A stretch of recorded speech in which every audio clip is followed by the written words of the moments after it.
Hey there, and welcome to the Coaching Floors podcast. This is Dr. Jen, and each week we'll be doing interviews to inform our listeners about techniques to help children with complex communication needs discover their voice with AAC. Stay tuned. Hey there, today I have Mary Monckton on from Talk to Me Technologies. I recently connected with her on a couple of evaluations for dedicated speech-generating devices, and I feel like a lot of our families don't realize there is a company out there who can help them with accessing speech-generating devices for their children. And so I thought, why not have Mary on the show, and she can share with us a bit more about the referral process and even how some medical insurances can help cover the cost of a device. So welcome, Mary. Okay, so Mary, tell us about yourself and how you came to be an SLP and your involvement with Talk to Me Technologies. Okay, so I've been in the field for 15 years, and I declared it as a major, so I knew I wanted to be an SLP. I had originally wanted to become a deaf and hard of hearing teacher, and some college advisor along the way when I was visiting schools told me, well, you can do that, but why don't you think about being a speech pathologist, because you can still focus on deaf and hard of hearing, but you'll also have like this larger range field, or scope. And I don't know why, but I took his advice, some stranger, and I'm super happy that I did. And so that's how I sort of became an SLP, and that was my focus the whole time. I did clinical work with a cochlear implant team in Milwaukee and the Milwaukee Sign Language School, and when I was in Texas, I worked at the State School for the Deaf. Most of my career has been in deaf and hard of hearing, and then also some private work and different things like that. I've lived a bunch of different places also. Sounds like it. So when we got back to the Midwest and we came to Iowa, because Talk to Me Technologies is the home office is in Cedar Falls, Iowa, I started to hear more about it. I didn't know too much about it otherwise. And I was on the speech therapist side. We were seeking a device for one of my clients at the time. And so I had firsthand experience with Talk to Me, working with them as a speech therapist, seeking a device for a client. Cool. Yeah. So that's how you got hooked up. Yeah. And I kept telling myself, why are they so nice? Like, everyone has been awesome to work with this whole way, and they answer questions, and they're really responsive. And like, I Skyped on with someone to do training and help, and I don't know, I was really impressed with Talk to Me before. As a consumer. Yes, exactly. Yep, as an SLP making referrals with them. So, talk to me about why a dedicated speech-generating devices. There's plenty of apps out there and iPads that people can get access to. Why a dedicated speech-generating device? Right. So obviously Talk to Me Technology is not the only company that offers this. So with whatever company someone might choose with a device that matches their needs best, because that's ultimately what we want all our clients to have, is something that meets their needs. Getting a dedicated device, most insurances cover speech-generating devices. So they fall under durable medical equipment. Okay. If someone looks into their insurance plan or does more investigating, they might learn whether or not a speech-generating device is covered. So that's one reason. And then you'd have to figure out if there was out-of-pocket expense. But that's one thing, cost. The second thing is, with an iPad or an iPhone or something like that, you have to buy data and pay for it. And you have to buy a durable cover, ideally, if you're using it for communication, and it's going everywhere and it's portable, then you can't just have an iPad without some sort of strong case around it. The other thing is if the screen cracks or something like that, it's not under warranty like a dedicated device is. And I'll kind of talk through warranties and things. And then software updates, if it starts to reach a max of like updates and then the app isn't compatible and then you have to get a new one and those kinds of things, a client or a family is responsible for all that stuff. Getting a dedicated device from a company like ours offers you warranty. Talk to Me Technologies offers technical support too, so people can call Monday through Friday. For us, it's like 8:30 to 6. And we have an awesome support team. Yeah, the number's on the back. Yeah, I remember, when working with students, I always would just check the back of the device and call that number. Yep. And I was always able to get a hold of someone during the school day. Yes. And I will say, even just yesterday, people just reportedly are super grateful for our support. Mm-hmm. So I think that is the benefit of getting a dedicated device. We offer durable casing, Bluetooth speaker, a stand. The glass is not a typical iPad glass. It's Gorilla Glass. It's thicker, things like that. So going through a dedicated device, and then the warranty, for example, ours is 3 years or 4 major breaks. So someone would have to crack the screen 4 times. And, that is not 4 times, but screens crack, and then you just send it in and we take care of it and it's covered. Mm-hmm. And so I just think most families that are working with or have someone in their lives that might need a device, there's probably a whole lot of other stuff going on too. Mm-hmm. And so to take all of that off of them, to get the data, to be in charge, to be responsible for it, to think about it, to know the ins and outs of how to appropriately use a communication app and all that stuff, I think is a lot to take on. Whereas a company like ours, especially with us consultants, I just think it kind of takes a lot of that off their shoulders. Okay. You showed me some of these apps, and we went through them, and I've seen that you can purchase those, but you were talking to me about the proprietary aspects. What does that mean? So different companies, not just us again, own certain vocabulary sets that other people don't have. And so, again, a family or a client would just seek out what they thought fit them best and their language needs and things like that. But an app will be limiting on how much, what kind of voice it projects, which I think you've found. Also, how much you can do with an app. Anything that you buy is going to be different than the depth of something that comes on a dedicated speech device. That makes sense. Yeah. And so for us, there are certain vocabulary sets that we've designed that we think are super user-friendly and speak to research-based best practice with SLPs and things. So, yeah. Nice. And then let's also touch on the part of it being dedicated, because when we talk about families purchasing an iPad or having an iPad and putting an app on it. So being a speech pathologist, I view anything related to this in that lens still. So I also think it's a pretty high expectation to put on a kiddo to have an iPad with an app that they also have used for entertainment, most likely. I mean, most kids in 2019 know how to navigate an iPad, get to YouTube or Netflix or their favorite game, super easy. And so if you're expecting them to take this thing that they've known for fun and entertainment for however long, and now you're putting a different command on it, like a communication app, and then they have to go to that app and they can't do their fun things, it sometimes can really impact how much they'll want to access their communication.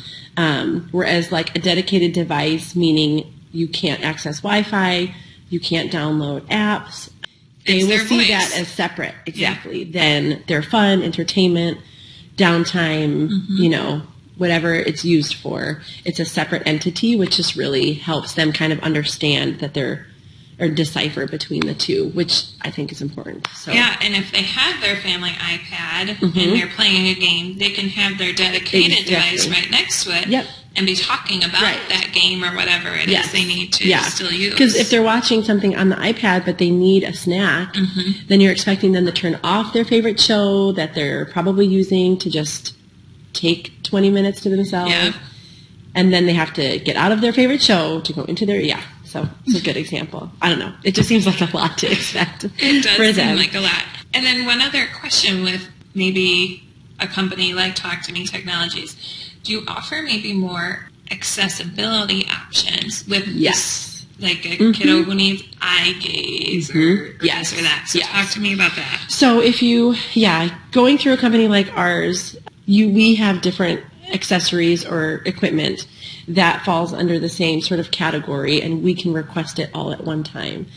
If someone doesn't have the motor abilities or presents in a way where they cannot touch a screen to get to or to make the device speak for them and use their voice, then we have switch options. We do have devices that offer eye gaze. There's also scanning options, so you can do automatic scanning, which visually it'll scan, or you can also do auditory scanning, so someone that needs to hear their options, maybe they have visual impairments. Yeah. We offer that, and then the eye gaze is probably the biggest piece of accessibility, because the goal of a device is always to make sure that someone's voice is available and that it's efficient and portable and easy and there. And kind of, again, putting all those pieces together for a family on their own and figuring all that out seems like a lot. But yeah, we offer a lot of accessibility options. Nice. That was a good question. Okay, so walk me through the process and where to start. Anyone can reach out. You can go to our website or call the office or say, hey. However, the one thing is that a speech pathologist does have to be involved. So even if a parent or a spouse reaches out, that's great. Anyone can reach out and start the referral process. Mm-hmm. But we would ask that if someone isn't receiving speech services, that they talk to their primary care physician and get orders for speech, because ultimately their treating speech therapist is who will make the recommendation, give us input on their current language skills, how they present, and then go through a trial with them and make sure it's clinically effective for them. And then down the road, the speech pathologist is who signs off on a report saying that it's medically necessary. And that's how we go through an insurance company. Mm-hmm. Okay. So you get a script from a doctor and then the report of medical necessity by an SLP. Anyone can start the process, but again, the recommendation is always there that they're getting treated.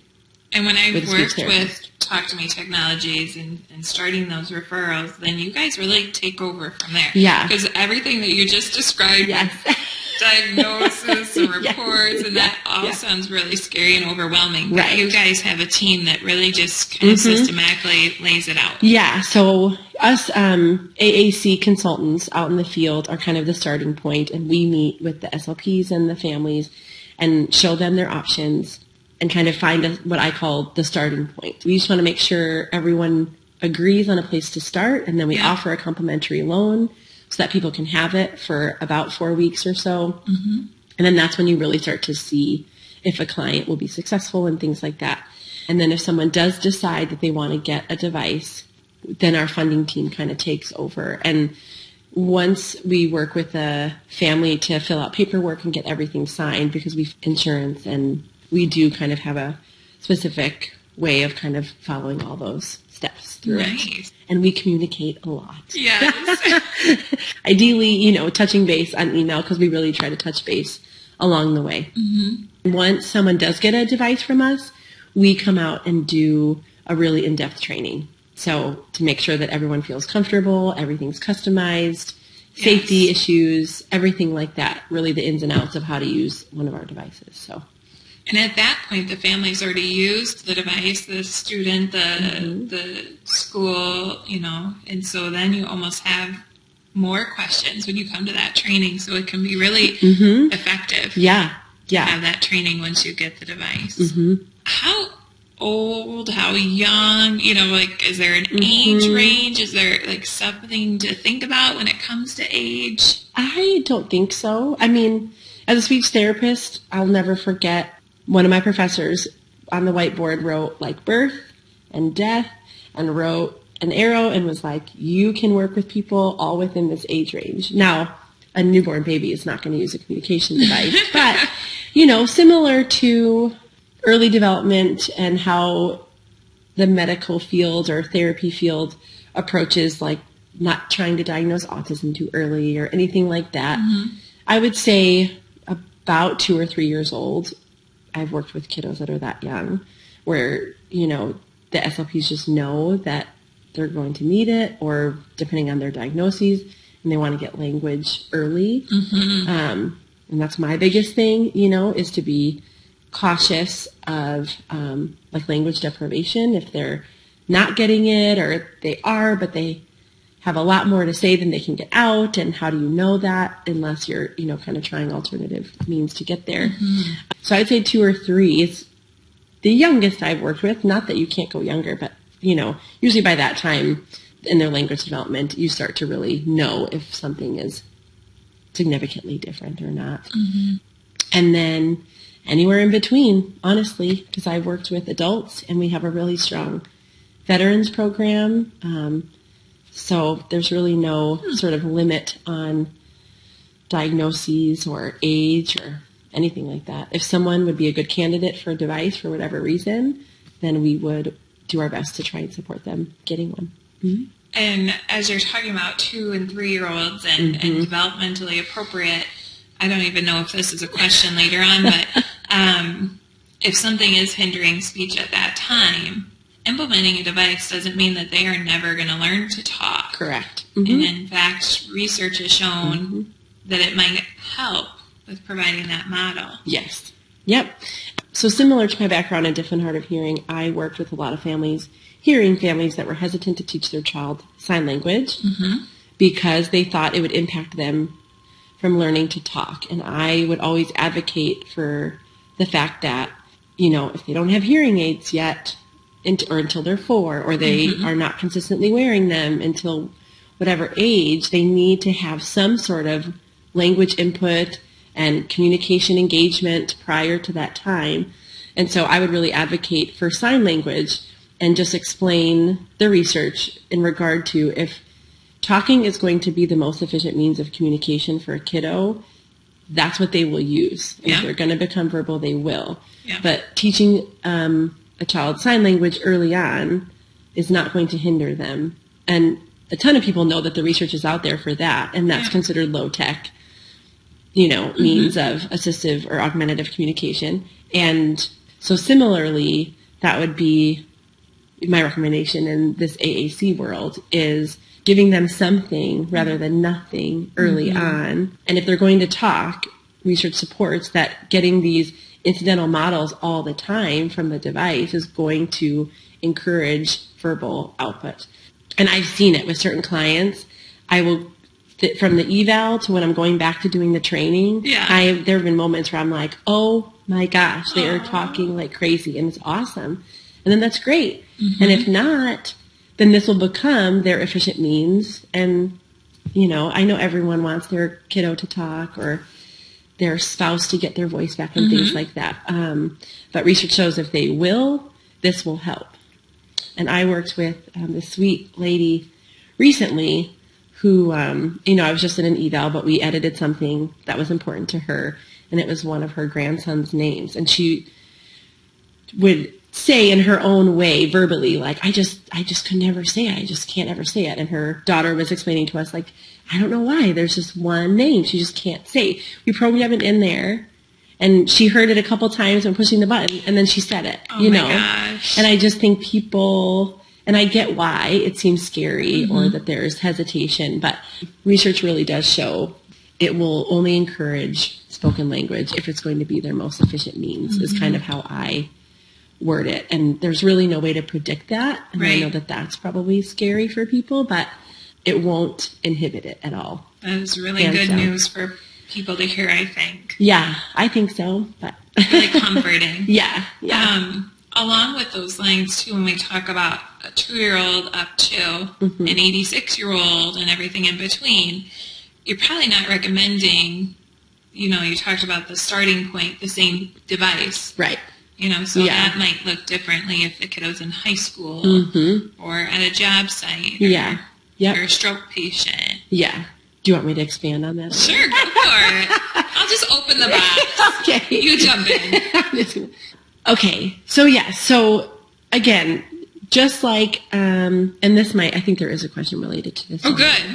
But, you know, when I was in the field practicing as an SLP doing direct service work, I was always a really functional speech therapist. Like, I just wanted them to be able to get their wants and needs met outside of my little one-on-one world that I got with them. And so similarly, we want to find that starting point for each patient individually. So it's that whole individualizing something for them. So an adult that has had a stroke may not have regained their reading skills, and so they might need picture support, you know, but they also might want to still text. And so some of the devices work with their smartphones and they can still text, those kinds of things. You can also customize pictures so that they don't seem so symbol-based, and maybe they want more realistic pictures, especially a family. You can do that. A middle schooler might need more text support or something small like a phone that seems more socially appropriate to carry around with them and have in class than something larger. And then similarly, little kiddos need something that's lightweight and portable, but big enough where they can still access the buttons on the screen. And so that's the SLP's job and the whole team and family's input, where you try to really narrow in on kind of how this person is presenting and what's going to work best for them.